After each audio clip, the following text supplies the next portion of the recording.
Hello everyone, today I'm going to show you how to design landing pages with Pagefly. First, all you need to do is head over to your Shopify store and log in.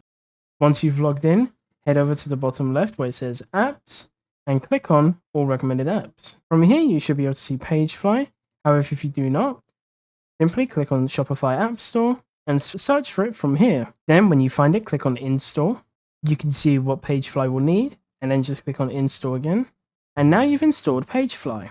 So from here, all you need to do is enable the UI optimization. And then from here, it will start taking you through the steps to design your landing page. So I'm going to select on page, then click on next. From here, you can choose what page you would like, depending on what you have on Shopify.